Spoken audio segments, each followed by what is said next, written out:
In this episode, you will learn how a painter doubled his business in just 8 weeks. Welcome to Sales Growth Made Simple, the show helping 7 to 8 figure trade, construction and industry sales and business leaders finally end the stress of inconsistent sales by simplifying your sales systems so your team can close more deals and grow faster. I'm your host, Ben Wright, a leader who has been building businesses and sales teams just like you for the last 20 years. By the end of today's episode, you should have a really strong perspective around how a painter, which could be any trade business, once you get to the end of this episode, you'll see why, but how a painter was able to double his business in 8 weeks. We're going to focus on 3 things that he did to be able to double that business. And I will add as a side note, he then tripled across the next 6 months and he quadrupled after 12 months. So his business 12 months later was 4 times the size of what it was. And he already had a team. He wasn't a lone ranger. He wasn't a sole operator. He already had a number of people in his team, but he was able to times 4 on his business across a 12-month period by making some sustainable changes, but certainly ones that I would say are achievable and absolutely in the grasp of many, many trade, industry and construction businesses.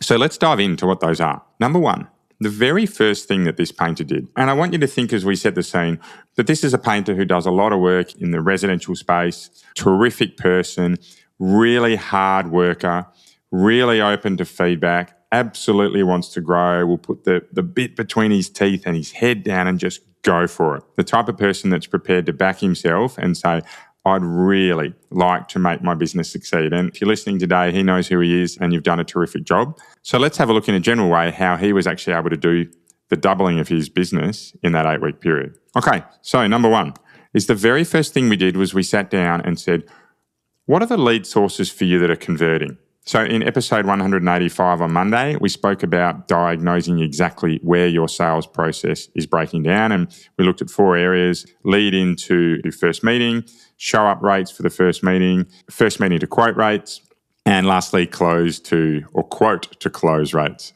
For this painter, the first thing we do is say, okay, for all those leads that are coming in, what are the ones that are most successfully closing? And he had 6 or 7 sources of leads, which is very, very common. By all means, have a quick think about how many lead sources you have for your business.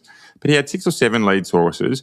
But what was really clear was that 2 or 3 of those, and 2 in particular, were really driving sales. Now, one of those, for example, was builders. Did a lot of work with builders, and there was a certain type of builder that was really driving his sales. So as one of those 3 things being builders, and the other 2, one was referrals and the other one was very much around some local Google area marketing. But those 3 areas, what we decided to do was invest more time into those areas and less into the others. So we actually pulled back from 6 to 7 predominant lead channels into 3 lead channels.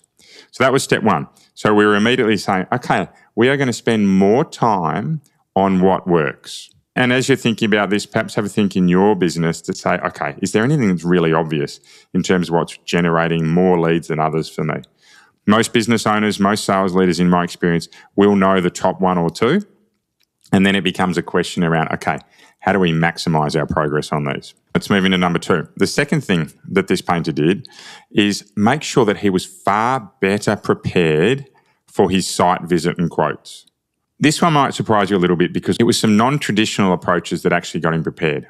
And it was things like making sure he put a clean top on. Now, as a painter, you're on the tools sometimes. He was on and off the tools, right? And you'd go to some quotes and you just weren't physically dressed and physically prepared to impress. So by saying, okay, we're going to make sure we've got a clean shirt on, it's hanging in the car, I'm going to put this on for the quotes, we were able to actually have a nice mindset shift that said, right, I'm walking in this door, it's game on, I'm focusing on what I'm here for, rather than carrying what else has happened across the rest of the day into this site visit. On top of that, we also made sure that he really got his head clear before he went into quotes, gave himself a minute or 2 to be off the phone, didn't hang up a phone call or park the car and rush in the door, particularly in trade businesses, right? We've all been there. We live that. We're rush. Movement is part of every day. Well, what we did was we just instilled just a small amount of, hey, slow down. It's not necessarily stillness, but slow down, get your head in what you want to do, have a quick think about what the customer might need, and then go in and get ready. And the last thing that he did was just to make sure that he was walking in that door, that he was prepared to talk to the customer with a little bit of gratitude to say, hey, thanks for having me. So the very first time we meet anyone, first impressions are made super quickly. Super quickly. In fact, as a side note, I remember in a job when I worked in the FMCG market and we worked in the condom market. Yeah, really weird example coming here, Ben. But I remember we had 6 to 7 seconds. 6 to 7 seconds when a customer came to the shelf before they'd decide on which product to buy. So the packaging and the presentation of our product was unbelievably important. Not dissimilar here, right? Of course, we're selling very different products, but we have a very short period of time to make a good impression. So really focused on making that good impression. So number 1 was all about best lead sources and double down. Number 2 was all about making sure we were adequately prepared to do that quote. And the third one here, and I talk a lot about speed because it is so unbelievably important, particularly in trade businesses, is that he had a really fast turnaround of his quotes. So for me, the gold standard here was less than 24 hours, and in some instances, being able to quote on the spot and discuss the quote on the spot. But we rapidly reduced quote turnaround time from 3 to 4 days down to 1 day.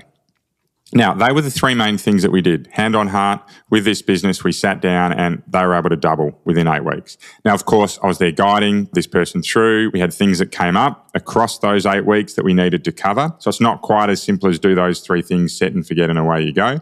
However, they are the fundamentals of what changed. And with a real openness to learning and being challenged, and that's very much part of the Sold Out Sales Team's Academy, is we're in there to learn and grow and change and be the best we possibly can. With that ongoing approach across that 8-week period, he had a terrific result. And I'm super proud of him. And again, if you're listening, you know who you are. Really super proud of what you've been able to do because you have such a level head on you. But for people listening, I think the aim for today, and we're going to slightly change our Wednesday episodes, they're going to be more around some stories like this of businesses who have been able to make successful changes to their sales levels. But for me, I think the message coming out of today is, number 1 is you can make small changes that have significant impacts on your business, right? But number 2 is to really focus in on where you want to improve. In this instance, it was all about determining the lead sources that work, getting really well prepared for when you're meeting those lead sources, right? So we've determined the lead sources that are working, we're doubling down on them, and we're really getting better prepared to go and meet them. Right? And then once we have met them, is turning around a quote really quickly so that we can really keep that momentum and that excitement, if we can call it that, around moving forward into what's next. So as we finish up from today, I'm hopeful you've had an idea or two. If you're driving, you've been able to add a red light, write something down. If you haven't been able to write something down, you've got one idea in your head that you can go and roll out to improving your business. And then above that, I hope you've got some motivation to say, do you know what, if he did it, I can do it. And I can get out there and really grow my business. We're dropping episodes every Monday, Wednesday, and Fridays. So if the motivation starts to wane, 3 times a week you can jump on. We really try to keep these really positive episodes.